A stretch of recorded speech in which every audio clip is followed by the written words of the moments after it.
या देवी सर्वभूतेषु मा शक्तिरूपेण संस्थिता नमस्तस्यै नमस्तस्यै नमस्तस्यै नमो नमः। ओम जयंती मंगला काली भद्रकाली कपालिनी दुर्गा क्षमा शिवा धात्री स्वाहा स्वधा नमोस्तुते। ओम ऐं क्लीं चामुंडाय विच्चे ओम दुर्गा देव्यै नमः। नवमो अध्याय श्री दुर्गा सप्तशती पाठ निशुंभ वध। मैं अर्धनारीश्वर के श्री विग्रह का निरंतर शरण लेता हूँ। उनके वर्ण बंदूक पुष्प और सुवर्ण के समान रक्त पीताम्बरित और वो अपनी भुजाओं में सुंदर अक्षमाला पास अंकुश और वरद मुद्रा धारण करता है।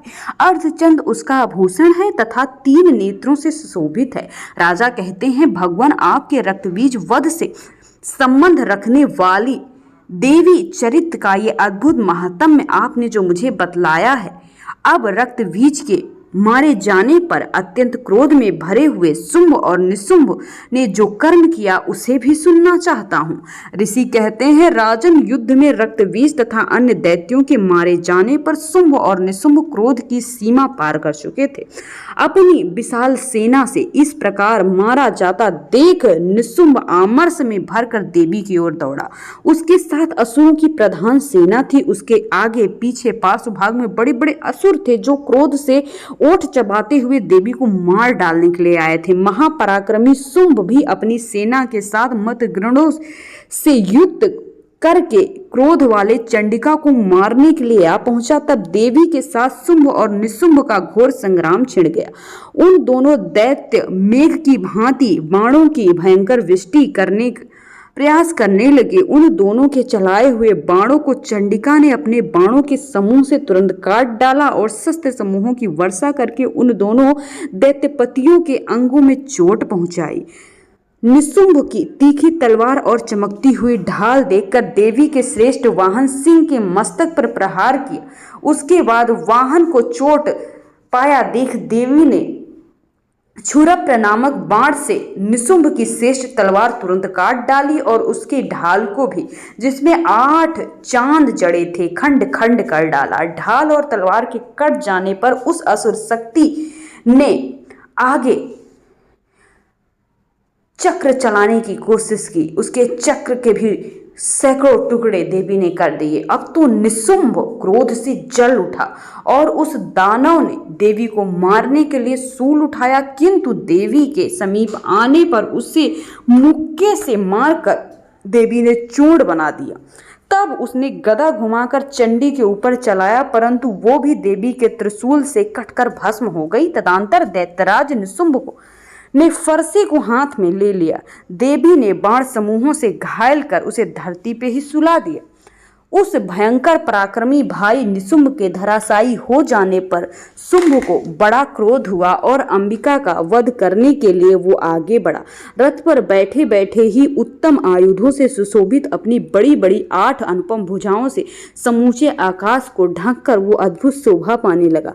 उसे आते देख देवी ने शंख बजाया। धनुष की प्रत्यंचा भी अत्यंत दुस्सह शब्द से बना ली। साथ ही अपने घंटे के शब्द से, जो समस्त दैत्य सैनिकों के तेज को नष्ट कर देने वाला था, संपूर्ण दिशाओं में व्याप्त कर दिया। तदंतर सिंह ने भी अपनी दहाड़ से, जिसे सुनकर बड़े बड़े गजराजों का महान मद चूर हो जाता था, आकाश पृथ्वी और 10 दिशाओं में गूंज रहा था। फिर काली ने आकाश में उछलकर अपने हाथों से पृथ्वी पर आघात किया। ऐसा भयंकर शब्द हुआ जो पहले कभी न हुआ और जिसे शांत करना बहुत ही दुष्कर था। तत्पश्चात शिवदूती ने दैत्यों के लिए अमंगलजनक अट्टहास किया। इन शब्दों को सुनकर समस्त असुर थर्रा गए, किंतु शुंभ को बड़ा क्रोध हुआ। उस समय देवी ने जब शुंभ को लक्ष्य किया, अरे ओ दुरात्मा, खड़ा रहे, खड़ा रहे। तभी आकाश में खड़े हुए देवता बोल उठे, जय हो, जय हो। शुंभ वहां आकर ज्वाला से युक्त अत्यंत भयानक शक्ति चलाई। अग्निमय पर्वत के समान आती हुई उस शक्ति को देवी बड़े भारी लूग से दूर कर रही थी। उस समय शुंभ के सिंहनाद से तीनों लोग गूंज उठे। राजन, उसी की प्रतिध्वनि से वज्रपात के समान भयानक शब्द हुआ, जिससे अन्य शब्द को जीता गया। शुंभ के चलाए हुए बाणों के द्वारा देवी ने बाणों को, शुंभ के और भयंकर बाणों को सैकड़ों हजारों टुकड़े में कर दिया। तब क्रोध में भरी हुई चंडिका ने शुंभ को शूल से मारा। उसके आघात से वो मूर्छित होकर पृथ्वी पर गिर पड़ा।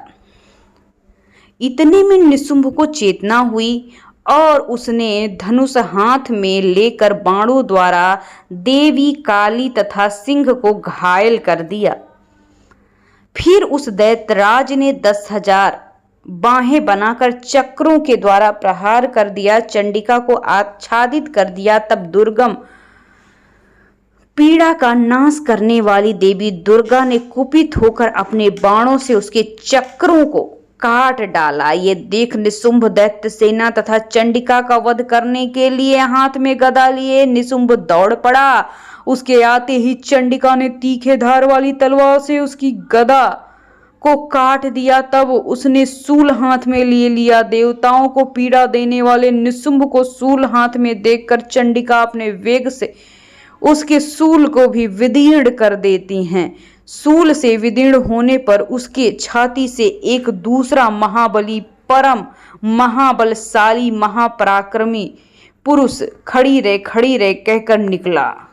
उसी को निकलता देख देवी ठहाके मारकर हंस पड़ी।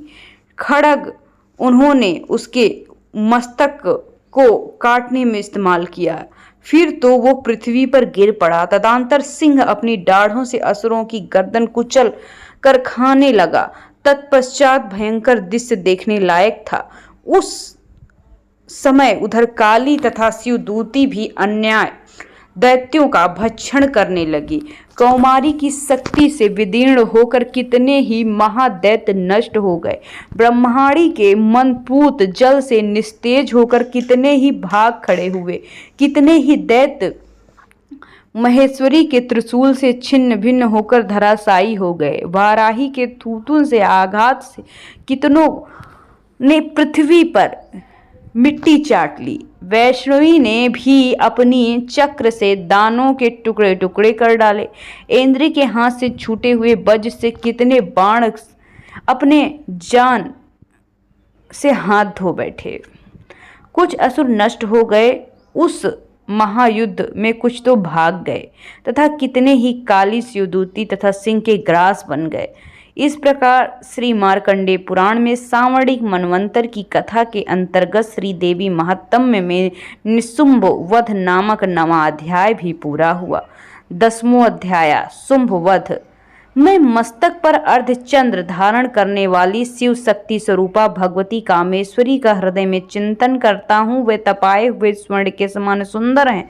सूर्य, चंद्रमा और अग्नि ये 3 उनके नेत्र हैं तथा वे मनोहर हाथों में धनुष बाण, अंकुश, पाश और शूल धारण किए हुए हैं। ऋषि कहते हैं, राजन, अपने प्राणों के समान प्यारे भाई निशुंभ को मारा गया देख सारी सेना का संहार होता जान शुंभ ने कुपित होकर कहा, दुष्ट दुर्गे, तू बल के अभिमान में आकर झूठ मूठ का घमंड न दिखा। तू बड़ी मानिनी बनी हुई है, किंतु दूसरे स्त्रियों के बल का सहारा लेकर लड़ती है। देवी बोली, ओ दुष्ट, मैं अकेली ही हूँ। इस संसार में मेरे सिवा दूसरा कौन होगा। देख, ये मेरी विभूतियाँ हैं, अतः मुझ में ही प्रवेश कर रही हैं। तदंतर ब्रह्माणी आदि समस्त देवियाँ अंबिका देवी के शरीर में लीन हो गई। उस समय केवल अंबिका देवी ही रह गई थी। देवी बोली, मैं अपने ऐश्वर्य शक्ति से अनेक रूपों में यहाँ उपस्थित हुई थी। उन सब रूपों को मैंने समेट लिया। अब मैं अकेली ही युद्ध में खड़ी हूँ, तुम स्थिर हो जाओ। ऋषि कहते हैं, तदंतर देवी और शुंभ दोनों में तथा सब देवताओं तथा दानों के देखते देखते भयंकर युद्ध हुआ। बाणों की वर्षा तथा तीखे शास्त्रों तथा दारुण अस्त्रों के प्रहार के कारण उन दोनों का युद्ध सब लोगों के लिए भयंकर प्रतीत हुआ। उस समय अंबिका देवी ने जो सैकड़ों दिव्य अस्त्र छोड़े, उन दैत्यराज शुंभ ने उसके निवारक अस्त्रों को काट डाला। इसी प्रकार शुंभ ने भी जो दिव्य अस्त्र चलाए, उन्हें भी परमेश्वरी ने भयंकर हुंकार शब्द के उच्चारण से अति द्वारा खिलवाड़ में नष्ट कर दिया। तब उस असुर ने सैकड़ों बाणों से देवी को आच्छादित कर दिया। ये देख क्रोध में भरी हुई उन देवी ने भी बाण मारकर धनुष काट डाला। धनुष के कट जाने पर फिर से दैत्यराज ने इस हाथ में शक्ति ली, किंतु देवी ने चक्र से उसके हाथ की शक्ति को काट डाला। तत्पश्चात दैत्यों के स्वामी शुंभ ने 100 चांद वाली चमकती हुई ढाल और तलवार हाथ में ले उस देवी पर धावा दिया। उसके आते ही चंडिका ने अपने धनुष छोड़े और तीखे बाणों द्वारा उसकी सूर्य किरणों के समान उज्जवल ढाल और तलवार को तुरंत काट दिया। फिर उस दैत्य के घोड़े और सारथी मारे गए। धनुष तो पहले ही कट चुका था। अब उसने अंबिका को मारने के लिए उद्धत भयंकर मुदगर हाथ में लिया। उसे आते देख देवी ने अपने तीक्ष्ण बाणों से उसका मुदगर भी काट डाला, जिस पर वो असुर मुक्का तान कर बड़े वेग से देवी की ओर झपटा। उस दैत्यराज ने देवी की छाती में मुक्का मारा। तब उन देवी ने उसकी छाती में एक चांटा मारा। देवी का थप्पड़ खाकर दैत्यराज शुंभ पृथ्वी पर गिर पड़ा, किंतु पुनः सहसा पूर्ववत उठकर खड़ा हो गया। फिर वो उछलकर देवी के ऊपर जाकर आकाश में खड़ा हो गया। तब चंडिका आकाश में भी बिना किसी आधार के शुंभ के साथ युद्ध करने लगी। उसी समय दैत्य और चंडिका आकाश में एक दूसरे से लड़ने लगे। उनका वो युद्ध पहले सिद्ध मुनियों को विस्मय में डालने वाला था। फिर अंबिका ने शुंभ के साथ बहुत देर तक युद्ध करने के पश्चात उसे उठाकर घुमाया और पृथ्वी पर पटक दिया। पटके जाने पर पृथ्वी के आने के बाद वो दुष्टात्मा दैत्य पुनः चंडी का वध करने के लिए उनकी ओर बड़े वेग से बढ़ा। तब समस्त दैत्यों के साथ शुंभ को अपनी ओर आता देख देवी ने त्रिशूल से उसकी छाती छेद कर पृथ्वी पर गिरा दिया। देवी के शूल की धार से घायल होने पर उसके प्राण पखेरु उड़ गए। वो समुद्र, द्वीपों और पर्वतों सहित समूची पृथ्वी को कांपता हुआ भूमि पर गिरा। तदंतर उस दुरात्मा के मारे जाने पर संपूर्ण जगत को प्रसन्न कर पूर्ण स्वास्थ्य पाकर स्वच्छ दिखने लगा। पहले से जो उत्पात सूचक मेघ और उल्कापात होते थे वे शांत हो गए तथा उस दैत्य के मारे जाने पर नदियां मार्ग से भटकने लगी। उस समय शुंभ की मृत्यु के पश्चात संपूर्ण देवताओं के हृदय में हर्ष और गंधर्वगण मधुर गीत गाने लगे। दूसरे गंधर्व बाजे बजाने लगे, अप्सराएं नाचने लगी, पवित्र वायु बहने लगी, सूर्य की प्रभा उत्तम होने लगी, अग्निशाला की बुझी हुई आग अपने आप प्रज्वलित हो उठी, संपूर्ण दिशाओं में भयंकर शब्द शांत हो गए। इस प्रकार श्री मार्कंडेय पुराण में सामाजिक मनवंतर की कथा के अंतर्गत देवी महात्म्य में शुंभवध नामक 10वां अध्याय भी पूरा होता है। प्रारंभ होता है 11वां अध्याय देवताओं द्वारा देवी की स्तुति तथा देवी द्वारा देवताओं को वरदान। मैं भुवनेश्वरी देवी का ध्यान करता हूँ। उनके श्री अंगों की आभा प्रभात काल के सूर्य के समान और मस्तक पर चंद्रमा का मुकुट है। वे उभरे हुए स्तनों और 3 नेत्रों युक्त हैं। उनके मुख पर मुस्कान की छटा छाई है और हाथों में वरद अंकुश पाश एवं अभय मुद्रा शोभा पाती है। ऋषि कहते हैं देवी के द्वारा वहां महादैत्यपति शुंभ के मारे जाने पर इंद्र आदि देवता अग्नि को आगे करके उन कात्यायनी देवी की स्तुति करने लगे। उस समय अभिष्ट की प्राप्ति होने से मुख कमल दमक उठे और उनके प्रकाश से दिशाएं जगमगा उठी। देवता बोले, शरणागत की पीड़ा दूर करने वाली देवी हम पर प्रसन्न हो। संपूर्ण जगत की माता प्रसन्न हो जाओ। विश्वेश्वरी विश्व की रक्षा करो। देवी तुम ही चराचर जगत की अधीश्वरी हो। तुम इस जगत का एकमात्र आधा भाग हो, क्योंकि पृथ्वी तुम्ही में स्थित है। देवी तुम पराक्रम आलंघनीय हो। तुम ही जल में स्थित होकर संपूर्ण जगत को तृप्त करती हो। तुम आनंद बल संपन्न वैष्णवी शक्ति हो। इस विश्व की कारणभूता परामाया हो। देवी तुमने इस समस्त जगत को मोहित कर रखा है। तुम्ही प्रसन्न होने पर पृथ्वी पर मोक्ष की प्राप्ति होती है। देवी संपूर्ण विद्याएं तुम्हारी हैं, भिन्न भिन्न स्वरूप तुम्हारे हैं। जगत में जितनी स्त्रियां हैं वे सब तुम्हारी मूर्तियां हैं। जगदम्ब एकमात्र तुमने ही इस विश्व को व्याप्त कर रखा है। तुम्हारी स्तुति क्या हो सकती है। तुम तो स्थावन करने योग्य पदार्थों से परे एवं परावाणी हो। जब तुम सर्वस्वरूपा देवी स्वर्ग तथा मोक्ष प्रदान करने वाली हो तब इसी रूप में तुम्हारी स्तुति होती है। तुम्हारी स्तुति के लिए इससे अच्छी युक्तियां और क्या हो सकती हैं। बुद्धि रूप से सब लोगों के हृदय में विराजमान रहने वाली, स्वर्ग एवं मोक्ष प्रदान करने वाली नारायणी देवी तुम्हें नमस्कार है। कला काष्ठ आदि के रूप से क्रमशः परिणाम की ओर ले जाने वाली, विश्व का संहार करने वाली समर्थ नारायणी तुम्हें नमस्कार है। नारायणी तुम सब प्रकार का मंगल प्रदान करने वाली मंगलमयी हो, कल्याणदायिनी शिवा हो, सब पुरुषार्थों को सिद्ध करने वाली हो, शरणगत वत्सला, तीन नेत्रों वाली एवं गौरी तुम ही हो, तुम्हें नमस्कार है। तुम सृष्टि पालन और संहार की शक्तिभूता सनातनी देवी, गुणों का आधार एवं सर्वगुणमयी तुम ही हो, तुम्हें नमस्कार है। नारायणी शरण में आए हुए तुम दीनों एवं पंडितों की रक्षा करने में संलग्न रहने वाली, सबकी पीड़ा दूर करने वाली नारायणी तुम ही हो, हम तुम्हें नमस्कार करते हैं। नारायणी तुम ब्रह्माणी का रूप धारण करके हंसों से जुते हुए विमान पर बैठती हो, कुश मिश्रित जल छिड़कती रहती हो, तुम्हें नमस्कार है। महेश्वरी रूप से त्रिशूल, चंद्रमा एवं सर्प को धारण करने वाली, महान वृषभ की पीठ पर बैठने वाली नारायणी देवी तुम्हें नमस्कार है। मोरों और मुर्गों से घिरी रहने वाली, महाशक्ति धारण करने वाली, कौमारी रूप धारण करने वाली निष्पापे नारायणी तुम्हें नमस्कार है। शंख चक्र गदा शंख धनुष रूप में उत्तम आयुधों को धारण करने वाली, वैष्णवी शक्ति रूप नारायणी तुम प्रसन्न हो, हम तुम्हें नमस्कार करते हैं। हाथ में भयानक महाचक्र लिए, दाढ़ों पर धरती को उठाए, वाराही रूप धारण करने वाली कल्याणमयी नारायणी तुम्हें नमस्कार है। भयंकर निसिंह रूप से दैत्यों के वध के लिए उद्योग करने वाली, त्रिभुवन रक्षा में संलग्न रहने वाली नारायणी तुम्हें नमस्कार है।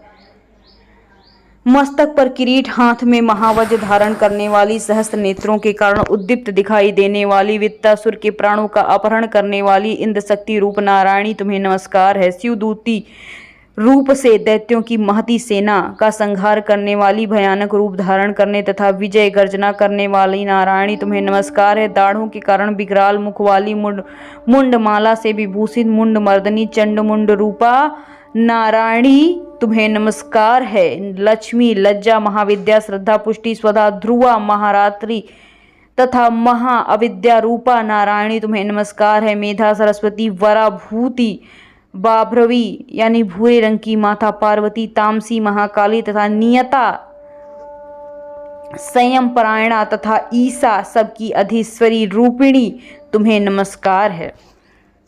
सर्वस्वरूपा सर्वेश्वरी तथा सब प्रकार से शक्तियों से संपन्न दिव्य रूपा दुर्गे, सब भयों से हमारी रक्षा करो, तुम्हें नमस्कार करते हैं। कात्यायनी, ये तीन लोचनों से विभूषित तुम्हारा सौम्य मुख सब प्रकार से भयों से हमारी रक्षा करता है, तुम्हें नमस्कार करते हैं। भद्रकाली, ज्वालाओं के कारण विकराल प्रतीत होने वाली, अत्यंत भयंकर और समस्त असुरों का संहार करने वाली, त्रिशूल के भय से आप हमें बचाइए, हम तुम्हें नमस्कार करते हैं। देवी, जो आपने ध्वनि से संपूर्ण जगत को व्याप्त करके दैत्यों के तेज को नष्ट किया है, वो तुम्हारा घंटा हम लोगों की पापों से उसी प्रकार रक्षा करे जैसे माता अपने पुत्रों के बुरे कर्मों से रक्षा करती हैं। चंडिके, तुम्हारे हाथ में सुशोभित खड़ग जो असुरों के रक्त और चर्बी को के लिए चर्चित है, हमारा मंगल करे, हम तुम्हें नमस्कार करते हैं।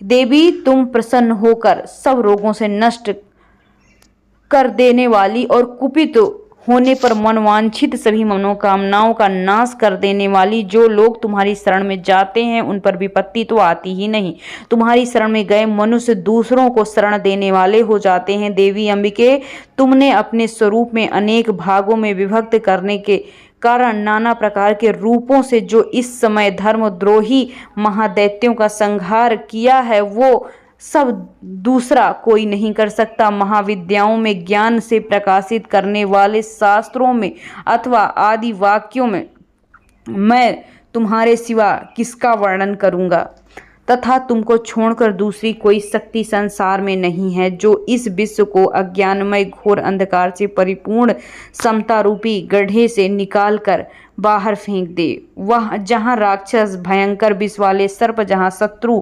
लुटेरे की सेना और दावानल हो, वहाँ समुद्र के बीच में भी तुम रहकर विश्व की रक्षा करती हो। विश्वेश्वरी, तुम विश्व का पालन करती हो, विश्वरूपा हो, इसलिए संपूर्ण विश्व को धारण करती हो।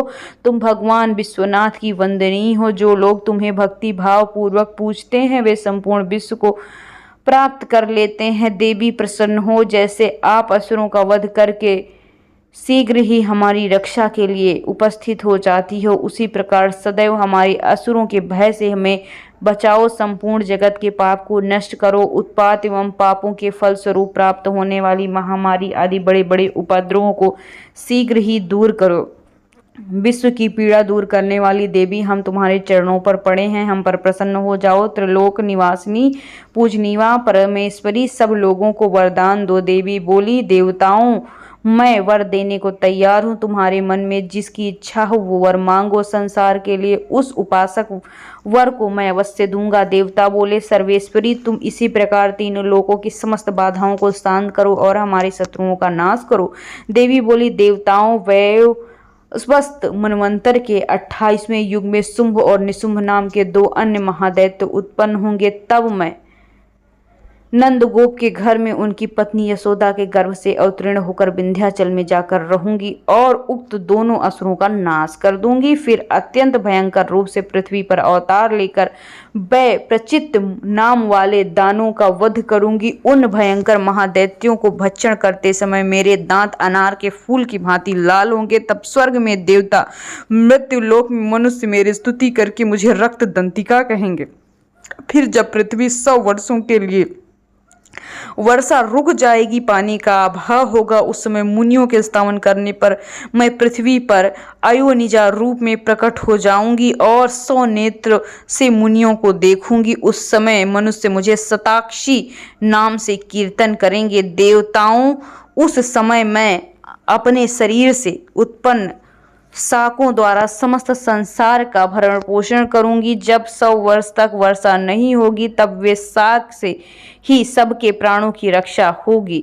ऐसा करने पर पृथ्वी पर मैं शाकांबरी नाम से ख्याति प्राप्त करूंगी। उसी अवतार में मैं दुर्गम महादैत्य का वध करूंगी, इससे मेरा नाम दुर्गा देवी होगा। फिर मैं भीम रूप धारण करके मुनियों की रक्षा के लिए हिमालय पर्वत पर रहने वाले राक्षसों का भक्षण करूंगी। उस समय सब मुनि भक्ति से नतमस्तक होकर मेरी स्तुति करेंगे। मेरा नाम भीमा देवी नाम से विख्यात होगा। जब अरुण नामक दैत्य तीनों लोकों में भारी उपद्रव मचाएगा तब मैं तीनों लोगों के हित करने के लिए 6 पैर वाले असंग भ्रमरों का रूप धारण करके महादैत्य का वध करूंगी। उस समय लोग मुझे भ्रामरी के नाम से चारों लोक में स्तुति करेंगे। इस प्रकार जब जब संसार में दानवी बाधा उत्पन्न होगी तब तब मेरा अवतार होगा। मैं शत्रुओं का संहार करूंगी। इसी प्रकार श्री मार्कंडेय पुराण में सावर्णिक मनवंतर की कथा के अंतर्गत देवी महात्म्य में देवी की स्तुति नामक 11वां अध्याय भी पूरा होता है।